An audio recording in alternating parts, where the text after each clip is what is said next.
kuthiwa nguwe, because ukhonza uKristu wena ogqibela uxelelwa ngabazalwane akatshilwanga lo muntu omkhonzayo.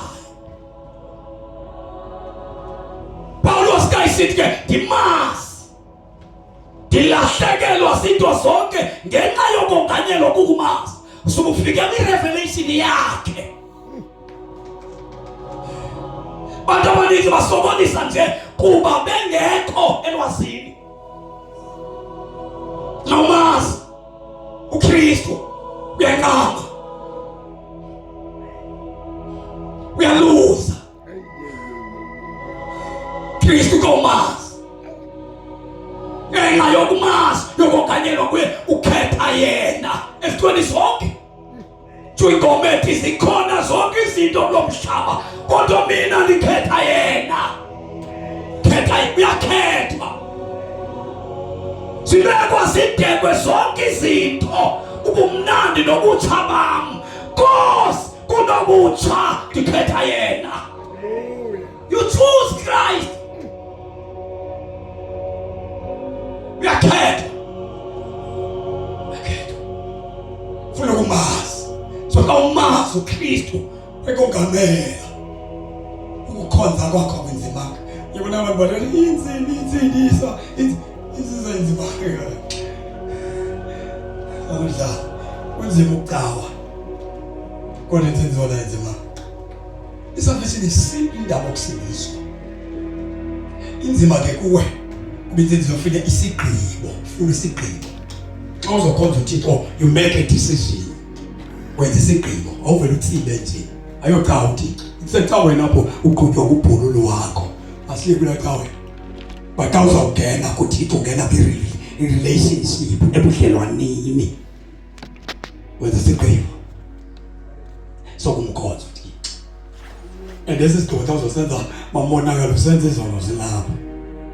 Akekho umuntu othi ndiyamukela uYesu mina izono zami zandizibona ziyabuya zonke izono zakho xa uzokwamukela uYesu belapha mama. Ubuzwe futhi ngoSathane uzawuthini njengoba uzidala ngayo izici zalelale zengaka uzawuzithini emvazini nezici zalala. Uyabona izici zakho zikhona kule visa njengoba ufuna ukusizwa namhlanje uzawuthini kwesasici uyithanda ngayo inyama enqwema uyithanda ngayo uyaziwa ngogulu lamathumbu kulelali bagulwa kulo kulelali sekusazi iqhabaza lamathumbu eliwagulwa kakuhle amathumbu apha xa sinemicimbi lela qhabaza ngababa bonke abantu bafuna ahlanjwe nguwo amathumbu la uzobathini uyazuba uyabathanda inqwema ithanda kodwa inqwema likhona ndiyakuYesu.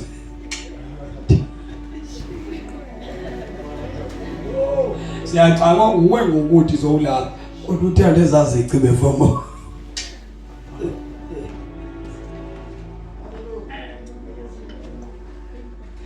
Ithanda ezamazi.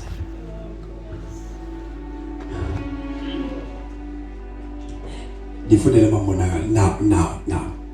Le ndoda yathi ngenxa yokufuna ukumazi uYesu kuthiwa ngenxa yesihlwele kwakunzima ufikelela kuyo kodwa yenza imigudu ngoba iyafuna. Ingxaki ukukhonza kwakho uYesu kodwa ingathi ukutyiwe awuzipush kodwa uyafuna kodwa uzipush. Le ndoda yenza imigudu yakhangela yathi yabona umthi uba xa nogibela emthini izawuvela kulo muntu ndimfunayo. Wenza imigudu xa ufuna uThixo.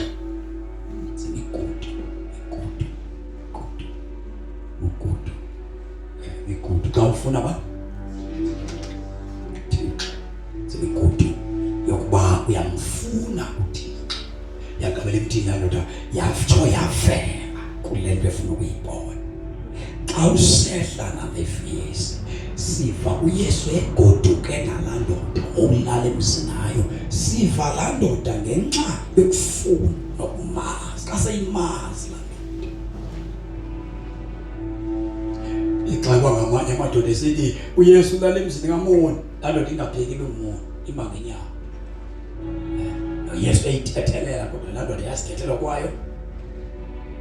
yafuna ukubona kwayo yabe sesilandoda isiqingatha sempahle uyayibona imali biyithanda bathi ngoku kufike kwi-knowledge ekwazini lo muntu yaqala la ndoda yathi izayibuyisa la mali ibimane ithathe ebantwini yathi noma ndihle into kama ndizayibuyisa ngokuphinda kuthiwa sasitsheni besiqoqela kuso kuphela because uKristu ufikile nayifikile uKristu siyehla izinto phakathi isithwe ipride yaphuma impakamo yaphuma ukuzethemba kuyaphuma kuthakatha kuyaphuma ukwenza izinto ezimbi kuyemka once uvele nje uKristu apha kuwe nabantu bebekade besimncamela ukhohlakele basemncameli ukhohlakele wale bakuthi wena senkonzweni xa kuzokuwa ukuthi asamvela ngapha uthatha abantu ngobunje unesisimilwa naso usavelwa ngolhlobo akakajilwa abantu yabona uzoyikwa ngabazalwane uthetha kakubi khohlakele uzoyishiyana lo nkonzo funeka ukucele nabo abantu bakucenga bane-energy banamandla abantu abacengana nomuntu owenza izinto ecaweni kuba xa usenza kakubi ecaweni afuna ucengwa funeka ukuthi awundawo sindihambe uncediswe kuthiwa hamba ma ziphi impahla yakho sikuncedise sikukhuphe because ngoku uzawumane usigrogre zawumane uyahamba kaxa kuhambe wena uhambe noYehova wethu into nabanamandla abantu bakucenga funeka ucengwa xa ugrogre abantu nawo silemke mna kule xa uvele kuthiwa ziphi impahla yakho uhleli phi sibe sokuncedisa ngepress sikuthathele iBhayibheli yakho sikufake epressini sokukhabe siqiniseke kuhambeni ngoba uzasimotsha labaninzi sekucacile uhambe ukhona sekumoshela uyasimoshela abantu andithi manje umuntu uzohamba hamba lento ungamazi Yesu yenza into obuhlale nathi ufuneka umane uthandazo ucengwa njuma nje abantu bapha ndina usindisiwe sicikele bawenzele ifavor uThixo xa ukhonza kube ngathi ka ukhonza uThixo uba awumkhonza ngathi akazukhonza awenzele uThixo ifavor xa ukhonza uzanzela wena sicikele nokuthi kwakazuphila kuba kungekho wena nguwongangaphili xa ingekho uThixo so it is a privilege noba ube sendlini kaThixo ubiza igama lika Yesu so bawungabi ngathi uYesu ubeshota ngabantu ngawe nasebantu yini uthi uhluphu nje uphinde kwawena kube nguwe ofuna ucengwa kuYesu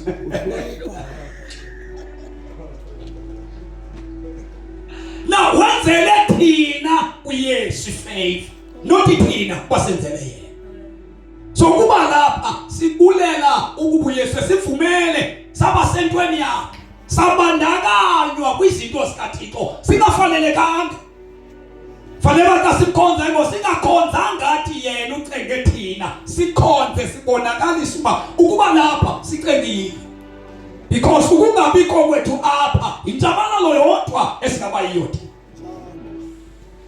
now lento yenziwa kukunganyelwa the more uKristu khula apha kuye kuba lula kuwe ukusindiswa but kuYesu akakhula apha kuwe ukusindiswa kunzima because khona izinto ofuneka udede kuzo kuzaba nzima kudeda kuwe kulula kwaba abakhula ekumazini because ka umazi kutyhileka izinto akahambi nazo siyathandaza incwadi kaMateyu 16 verse number 16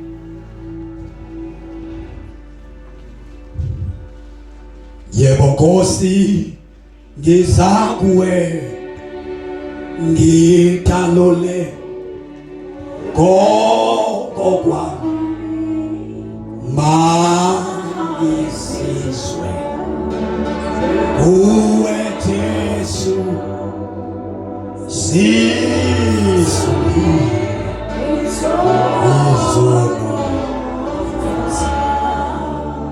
mangisizwe izizwe sosuliwe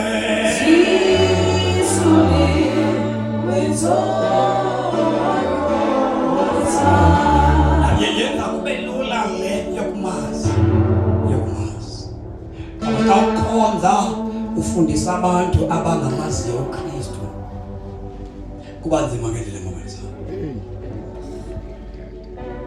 kunzima cha nomnikelo lo estrategy ngabantu bengakwazi ukunikela ufuna ulwazi lukaKristu because once you grow kwi-knowledge kaKristu uzokwazi uba umnikelo ufanele wenze xa unikela unikelele to gain insekele blessing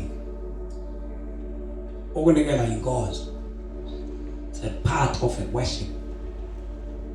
Amen. Ukunikela ukuba ishumi is a part of a worship. Njengoba niphila nje umfundisi ishumi niyazikuba kuzwa ngamakhono ishumi sikutshwa ngumuntu okhonzayo ngoba unganikeli makube ishumi uzawuloku uthi abantu God bless you la God bless you uyabenyusa abantu uzawulambatha wena uzolambatha uzohlupheka uzobaleka uyigqiba into ocelayo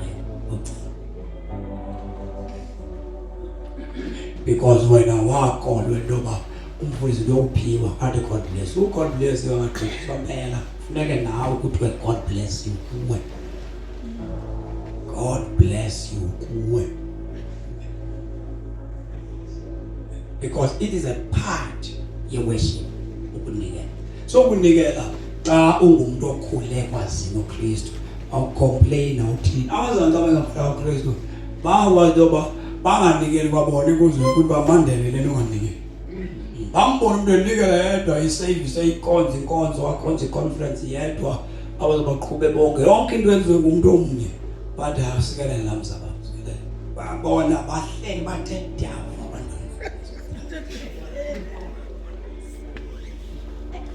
anibethi lo muntu owenze izinto nisibetha nina because awubanzima yabo uzawurhola inyanga uphangele kodwa boma yebo uyaphangela kodwa akunzima kulo lo ungaphyanqina ngokungancini because akanamali inyanga iphela akanamali nazo xa wenza ibeka imali omnikelo ukhethi kwanjani ubuthi wanikela kakhulu iyo mali iphephe lihlaza ithi ngabona ngibeka imali enkulu ngalomini because imali inevelu kuwe uKristu xa ingeka kakhulu. Amen. Kendani ke beyimali enkulu yombona izinto nayo iphephe li kendani ndo indala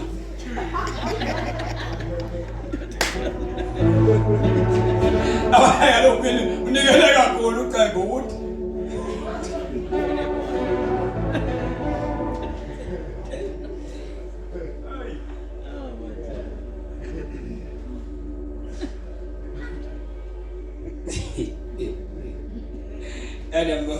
about you know bayila lenyama kodwa abantwana babe ashiya ngabazali babe baningi kakhulu ke lapho uthi kwabanceda baya ko grade 12 bapasa bababili amakhwela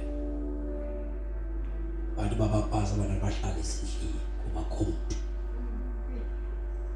omunye wabona baye manje zame into yokudriver wadibana umngane wakho nemoto wafunda ukuqhuba wemka wathatha isiteksi ngavana ilicense engabe nayo manje ke ephepha amaphoyisa athi wade wane chance ke ba enzelwe ilicense ngulo amqeshe sengu-taxi man unceda abantu abakwa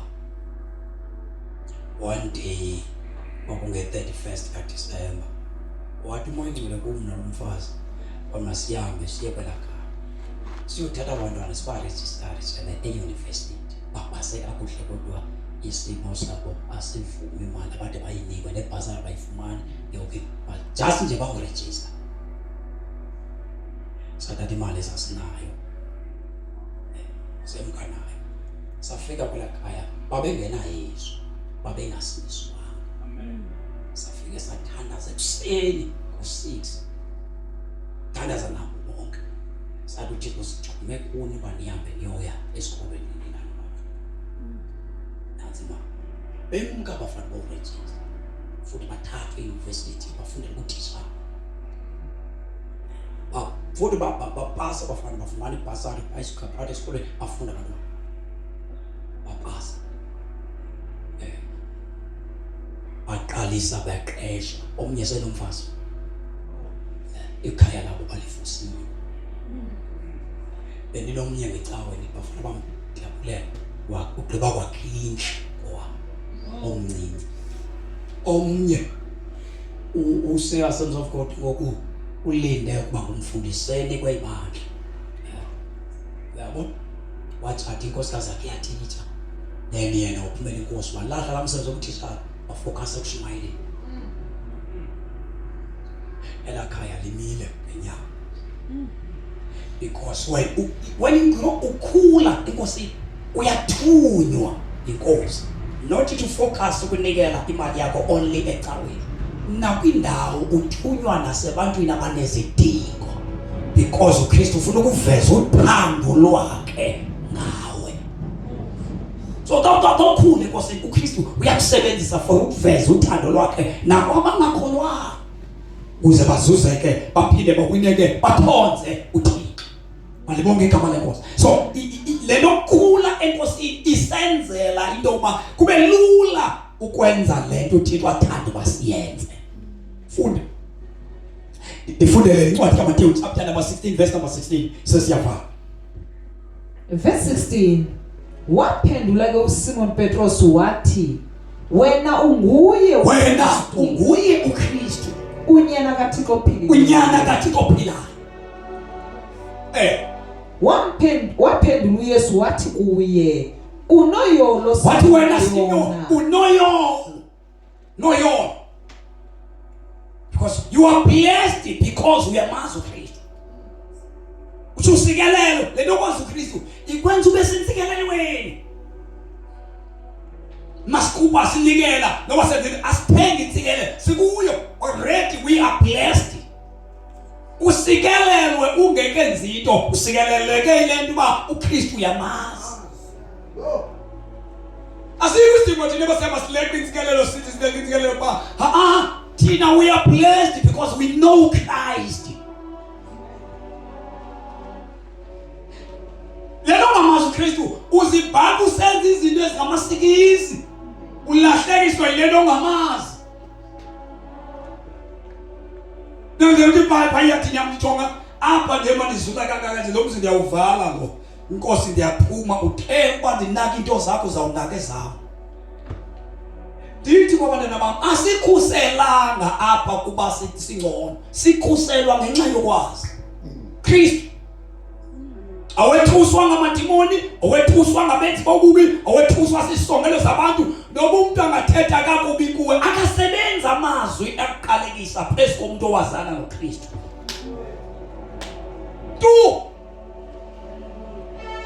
Funda unoyolo Simon ngokuba akukutyhilelwanga ngokuba lento ayitshilwanga inyama negazi ukutyhilelwa nguBawo osemazulwini. Nam ke ndithi kuwe unguPetros wena uzawunikwa igama lokunguPetros. Igama lithi Petros litsho stone, a piece of stone. Yolento uPaul Petros kayibhala apha kule ncwadi yakhe uqala chapter 4 ebhapha athi nani njengamatye aphilileyo izandla zakhe indlu kaThixo yakhanya indlu kaThixo engumoya. Because bonke abantu abanale revelation bekubona abantu belahlekiswa phandle apha ethi umuntu ndim ofuna athi umpostile uza kuvulela izulu ngoba isikhiya sinikwa abapostile. No, isikhiya sinikwa abantu abane revelation.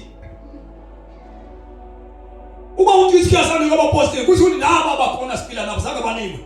Kwani kuPetros yedwa futhi nabakho abapostile. uYesu wayengathethi nabo bonke wayethetha noPetros cha. So no one ongaclaim ukuthi yena unesikhiya sibethela abanye abantu. Lulahlekiso loba xa ukuthi umuntu ungumpostile unesikhiya zokuvulela abanye abazalwane. No, umuntu akafulelwa ngomunye umuntu.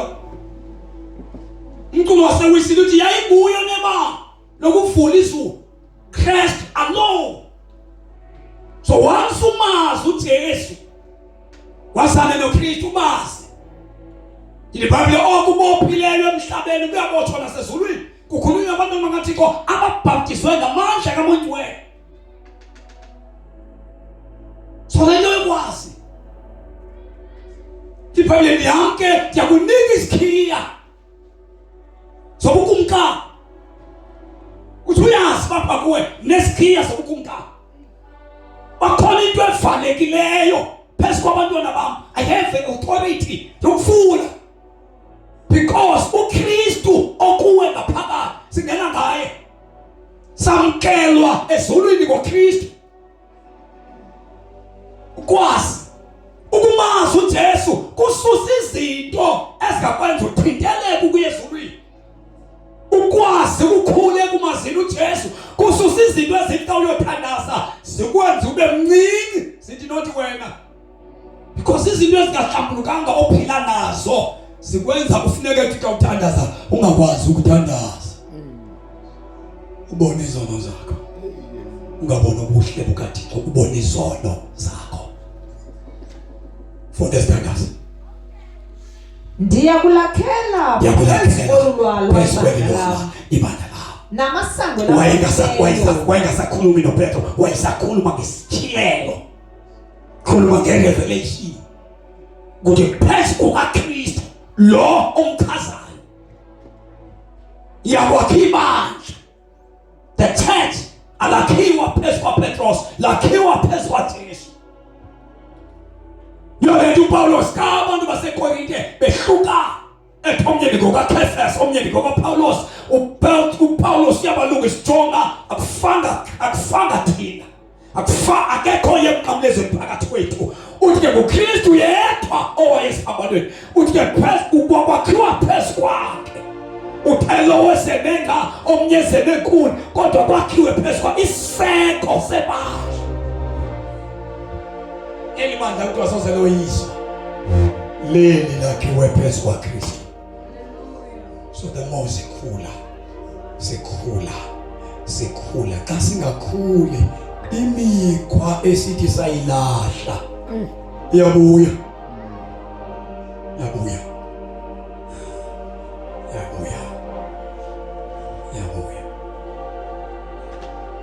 The more singakhuli kuKristu, ayanda amanani wona ethu kodwa singakhuli thina kuKristu, imikhwa nezinto ezake zalahlwa ngabantu ziyabuya ibe phakathi kwenzweni.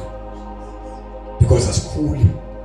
So xa singakhuli asibhekeli kweli lizwe, sikufutshane neli lizwe. Ivumba leli lizwe liyafakana.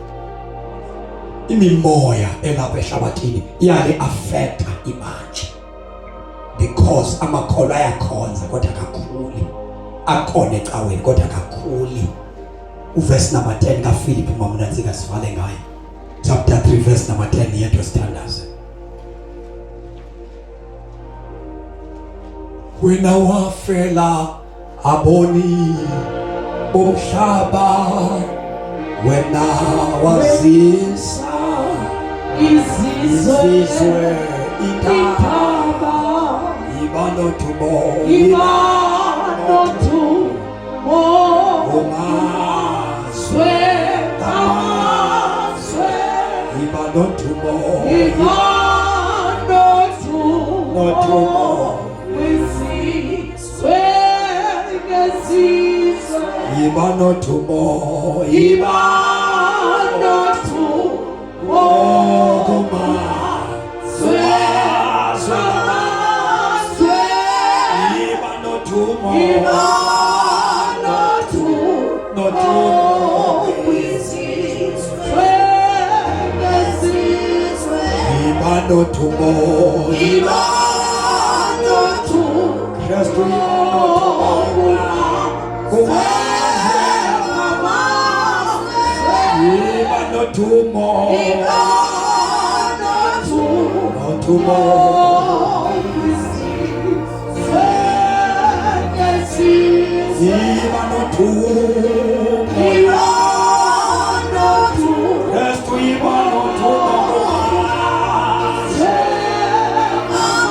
ukukhula kuKristu kufuneka adle wena uKristu.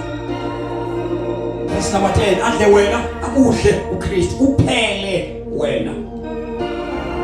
Uzakhonza kamani uThixo mandela ngoba uthi kumnandi ngendlela emangalisayo. uKristu kumnandi day by day xa ukhule kumaziko uKristu. Unesizathu sokuthi Nkosi. Nesizathu sokuthi Nkosi izinto zibhetha uthi Nkosi. Sizathu banaso sokumbonga uThixo. Yazi mokhulu Nkosini nezicelo ziyakamka. Uloku ucela njalo nje, bona ucela njalo. Ngenye imini uhambe uyothandaza nje ungazucela. Ndiyabulela. Amadimoni alindile balo ucela ngigama. Ucela phi yeza. Ucela phi. Yeza. Iba nodumo kumazwe. Iba nodumo kwisizwe ngesizwe. Umazi uyakhohlwa zizinto ezakubetha. Uba wena awukalungelwa ngabantu abantwana basakuhlupha uyakhohlwa. Number 2, amadimoni akwaziyo wa emlonyeni wakho soze ngaphuma uSathane. Ahlupheke ngenye imini angaphuma uSathane ungambiza ngathi uSathane. Ngoba xa ungekamazi uJesu umlomo wakho ugcwala uSathane kakhulu. Naze ngozo ukuthi masidumisa ndithi kwamathe masidumise wena yikho into ozawenza masidumisa thina wena uzokhalima amadimoni udunyisa uThixo ungakhalela amadimoni.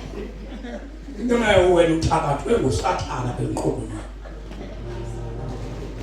Ukhulu because wathakala uSathane yokucaphukela yokugxoxwa nje xa wena nawe ngekhoza ufuso yakamali ke Sathane sithema kudunyiswe kuThixo angcole.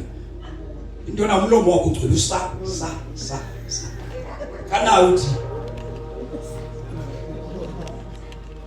njengoba sidumisa nje thina sidumisa uThixo ngoba xa uthi Sathane umbhekile xa udumisa uThixo ubhekela uthi ngeke azofocus leyo ncoma uThixo uSathane ungandilibangela umhlobo wakho. Jike uthi ngiyakamani ke Sathane akho Sathane. Into na ingqondo yakho ayikhuli ekumazini uKristu. Ukhonza nje awukhululeka. Uhamumnyola nje nakwephinda. Na uyazazi nje baya bangangandibizi bonke umntakanekalo ngizoza. Ngoba umepha uzawuthi sa.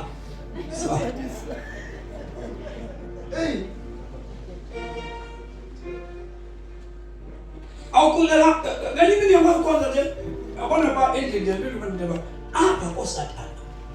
Ngoba lamagumbi ezikona zone sathi kukwaThixo apha. Sakhosana bangabikho Sathane makabizwe naphi na apha koSathane. The more ukhule kumazilo uThixo uthi ukhonze noma kukho ienemy ekuthiwa uSathane. Because inyaniso yene ukuba uJesu Sathane ulo wamnyathela wamoyisa. Ulwelani wena naye?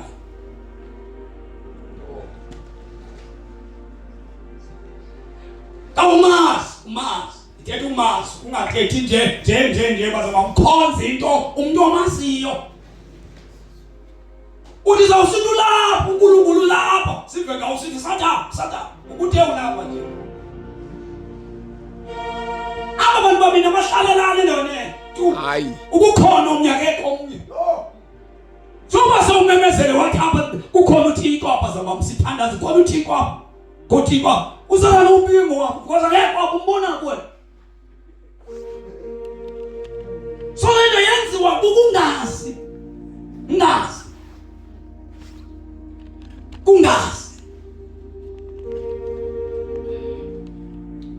uPawulos ke uthi inye into endiyifuna engisolisayo ngifuna ukwazana naye kuthi umuntu uzakumpostile because the more you know Christ awuphakami tu soze uphakamela abantu xa uzazi uKristu. Nestatus sakho sobufundisi awufuni umuntu ozosithoma sithi tu funda mamona indoda le ejala amabasha. Kodwa uPaulo sonke kumbone sisenza lento siyenza mntakanika sizokwehlukanisa nebasha sukubeka enqophweni pha. Because no man's uThixo ufuna uzehlisa. Asikho isidingo sosomanga ukwehlukanisa ibandla. That is why ibandla esasikade sikhonza kuwo thina sasihlala nabo abefundisi sihlala nabo siphila nabo. Besenza into efanayo befundisi babethe isigwambe emakhaya befundisi bephansi. Befundisi bathatha ikhuba bawuhlakula bafika uhlakula emakhaya. Kuzokhonza ibandla. Afika hlala apha ekhaya abe ngumntwana othumlilo. Because wayengekho omkhulu yayinguKristu omkhulu efuna abantu bazane noKristu bangazi yena. The more ukhula uKristu ayikho into ethunyuka ka ukhula uyehla. Umpostile Paulos uthi inye into endiyifunayo inye funa mamonaka ukuba ndimazi kuba ndimazi kwanamandla the more ukhula kuKristu uhlabelela awuphakanyiswa ukuhlabelela ngoba uthi ndifumene opportunity engandifanelanga. I don't deserve ukuba mimike ndihlabelele egameni likaJesu ndilithi ibandla likaJesu ndingulomone bendinguye. Ubambe mike kuthiwa tata umanyongo izothandaza. You never be ube ne-pride yento yokuba sishumayelise wena namhlanje because you don't deserve ukuma phambi kwebandla. Ubambe indaba zikaKristu usasaza ibandla uma ngabe uKristu uyamazi kodwa xa ungasamazi uKristu impakami yakubamba. Lento uzothi zawenza amanyala siwabone ulwe nalento yokusikwa kwakho.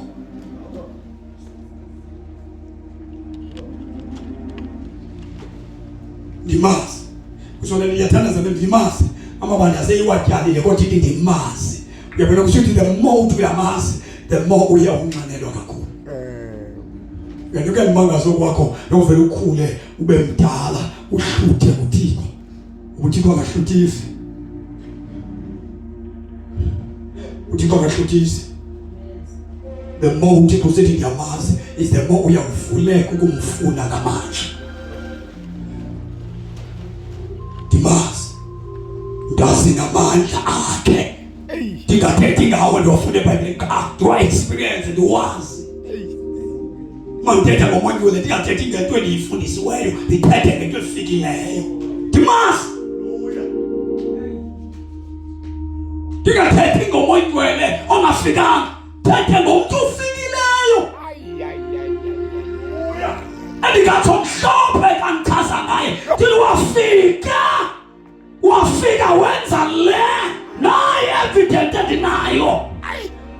Uyafika umoya ingcwele uyahlala lo mntu. Umoya ingcwele uyamehlela umntu. Ngaphandle ufunda nje iBhayibhile uyehla umoya ingcwele. Futhi xa ifikile kuwe awuzumane usithi andazi noma bendikuyena. Xa ifikile uyamazi. Yonto yelo sikolweni le ayonto efuna makhumtsha iyasha. Yafika futhi xa ifikile awuzumane uthi ngathi binguye. Hayi awuzosithandabuza because ayotsholo kweli kumntu lo kuThixo lo xa ifika kuwe uyakwazisa. Soldat uzokwazi ukuhamba kwalelizwe una-evidence unento awayibamba ngokufika kwakhe. Uba so ndimazi ndazi uKristu, ndazi namandla amvusa kwabafileyo. Yona nto ungeke wathuswe kukufa, kuba apha kuwe ngaphakathi ungeke afike engcwabeni, kodwa sawuphila namandla akavusa indoda ekufeni. That power, it comes from the Holy Spirit.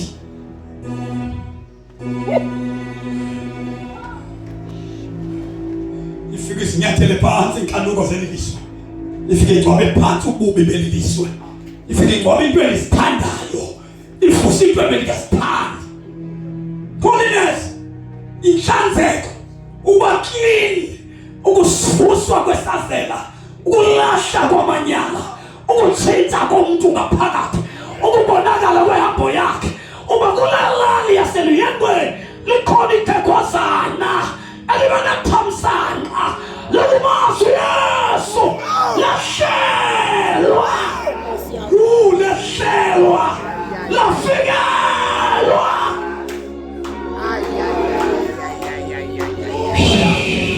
Hallelujah!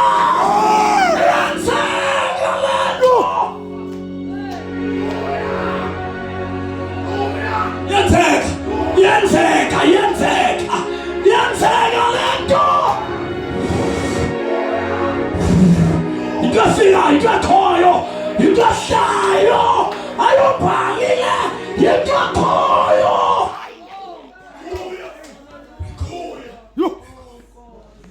Yenzeka. Yafika ikakhoyo, yakhoyo sanithini, ihlelwe.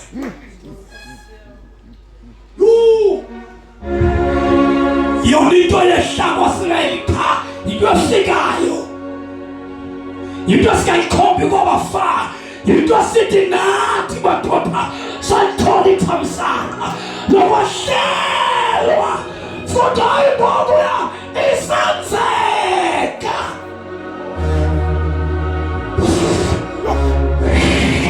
Abo bavuma nemizimba yabo bathi Nkosi nakho umzimba wami uthe wena uhlale etempileni eyenziwe ngezandla zabantu, uhlale emizimbeni yabantu. Uthi Nkosi nakho umzimba wami mawuhlale, mawube indawo yokufikela.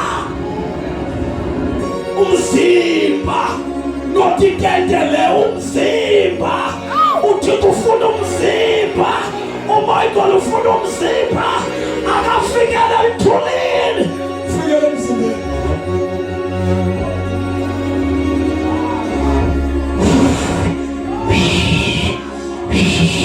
Hallelujah! Hallelujah! Ushandala bakasanta, ripapa satala baka, uribaka libaka, ripapa satele baka. Hallelujah!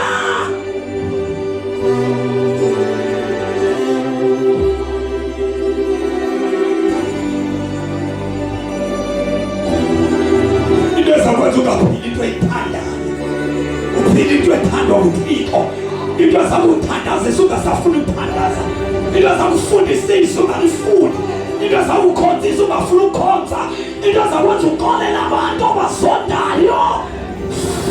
Hallelujah! Hallelujah! Hallelujah!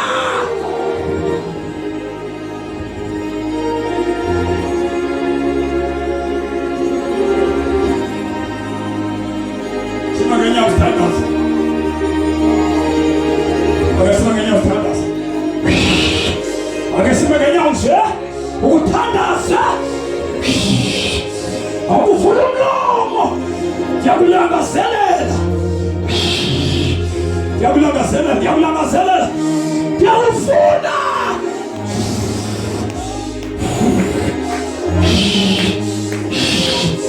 Leyo mini Nkosi wehlangayo. Leyo mini Nkosi amadoda athile nabesifazane abathile babekigumbi lokuthandaza. Nkosi bathandaza ngequbuliso khona bakhanta ibaba santa ripopo sithala wakha kwequbuliso. Leyo mini Nkosi owehlangayo